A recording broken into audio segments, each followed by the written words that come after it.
possible for Navy people to report unidentified aerial phenomena, UAPs, which includes UFOs. And just today found out that although that will be okay for Navy people to be involved with it, they're not going to be releasing any cases, any sightings that the Navy people make. They won't be released to the general public, which is, of course, not what we're looking for. We're looking for a release of their data. They did release a couple of videos, 3 videos, 2 years ago, and we've learned that there are many more videos available, but we're not going to get them, I guess. I don't know. Tom DeLong and a group called the To the Stars Academy is supposedly going to go public with something in the next week or two. But anyway, that brings you all the way from 1947 right up to the present date. Well, you know what I find really interesting? You remember Republic Airlines? They folded, I think, in the mid-'80s. They were big airlines, and then they went bankrupt in the 80s. But I developed a friendship with one of the vice presidents of Republic Airlines, and we got to know each other, and he was telling me about, he was a colonel in the Air Force during Vietnam, and he was telling me that he would come from Guam, drop his, bombs over North Vietnam and then head back. And he said on one of the trips back, he looked off his wing and he saw a UFO. And he said the worst thing he ever did was to get on the radio and radio that, hey, there was a boogie off to the side and it was not from this planet. And when he said when he landed, I mean, the CIA or whoever it was already there waiting for him, broke up his crew, took him for interrogation and made him sign, documents saying that they could never, talk about it. Otherwise they could be, charged with something. And he had threats made. But he also said that, like with the pilots flying, even with like all the airlines, but he was talking mainly about Republic Airlines at that time, that if a pilot would radio in or report that they saw a UFO, that was pretty much end of their career. They would lose their job. They would probably lose their license from the FAA, and that was it. Mm-hmm.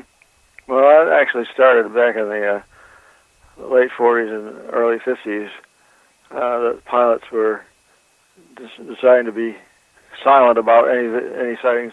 There were some major sightings by pilots, air crews, off and on over the years, where the guys apparently had enough witnesses, maybe in passengers or something, to go public. But there were also a lot of cases where the pilots were told to shut up, and they just did it on their own. There were sightings in 1947, starting off with a big flap of sightings, and then from then on, there's a continual flow, ebbing and flowing of UFO sighting reports.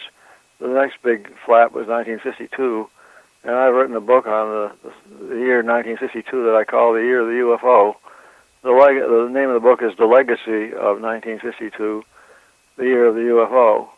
And the reason is because the Air Force collected the largest number of sightings in any year during that year, and it was a huge flap in June, July, and August. At one time, they were having as many as 40 or 50 sightings in one day. Oh, wow. And it was all passed off as natural phenomena by a general by the name of Sanford, who held a press conference on July 29, 1952.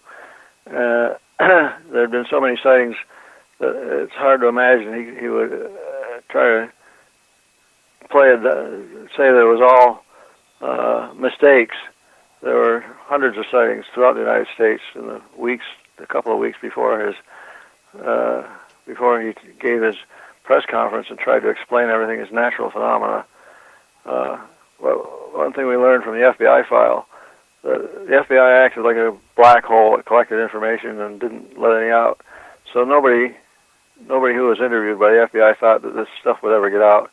And on the same day that General Sanford was in front of the press talking about how this was all natural phenomena as far as he was concerned, and there wasn't anything to worry about, on that same day, a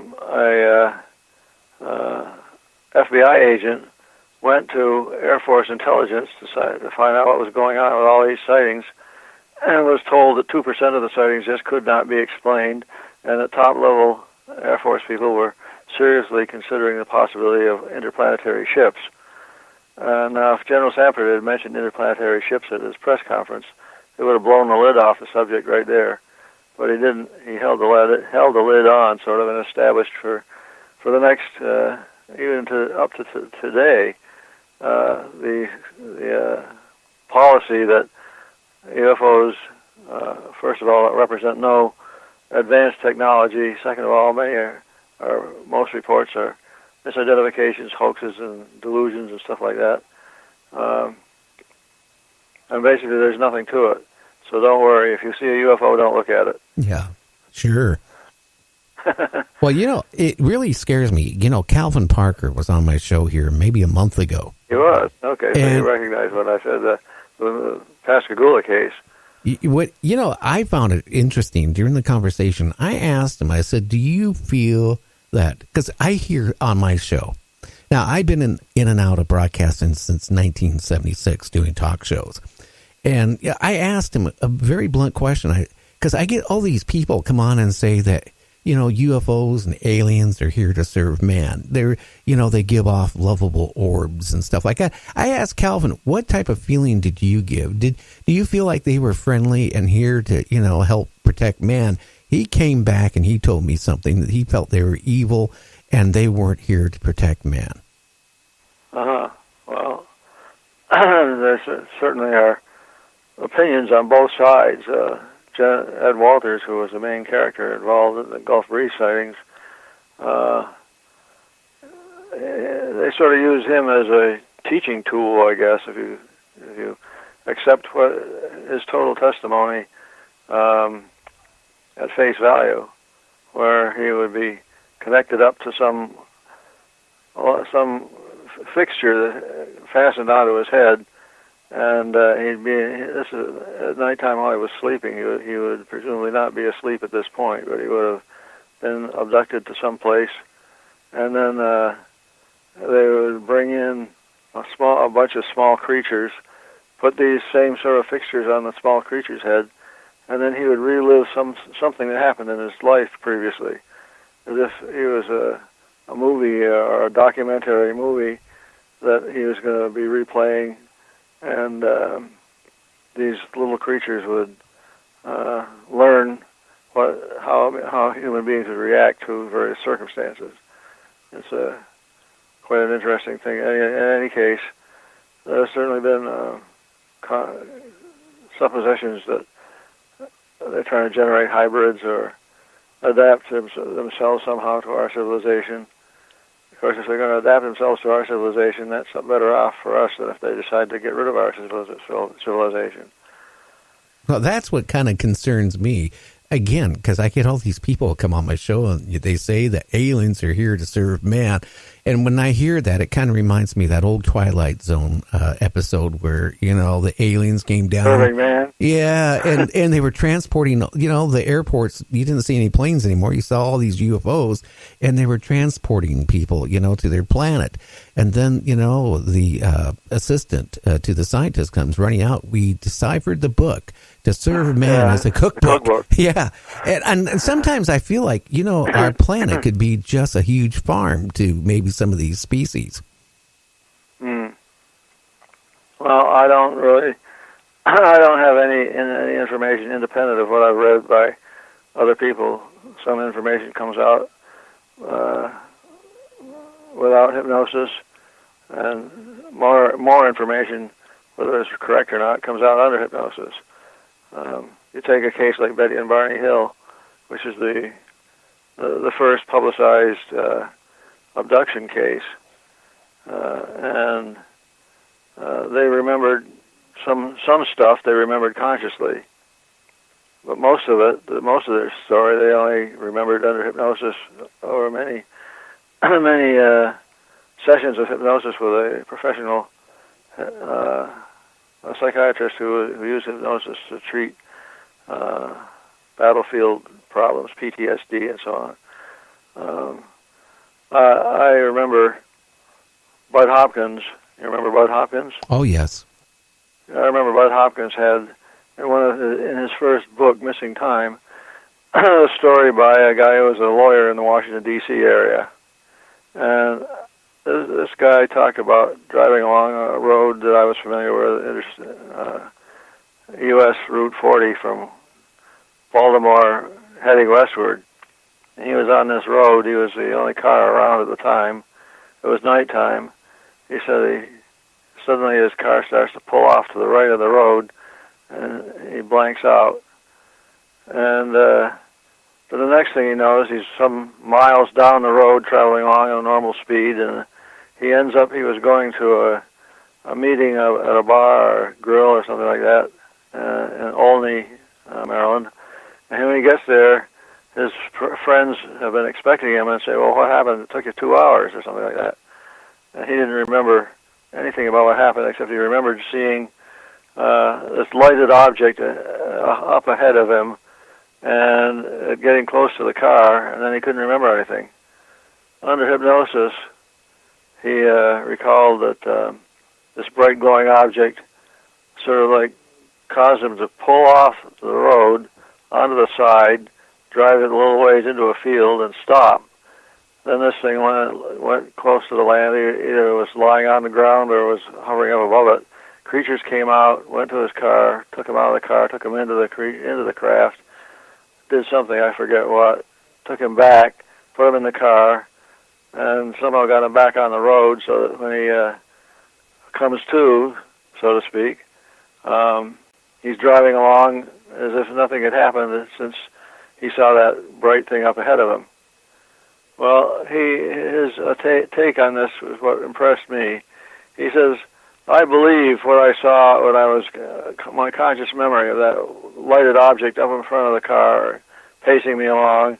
And I remember then driving along at normal speed and arriving 2 hours late. But he says, I believe that part, but I don't know whether to believe the stuff that came out under hypnosis. That's kind of hard to believe. Now here's the guy who's involved himself, and he's sufficiently with it, I guess. He's obviously not crazy. He's willing to admit that he doesn't know whether the stuff under hypnosis is real or not. The rest of it, he did believe was real because he could remember it consciously.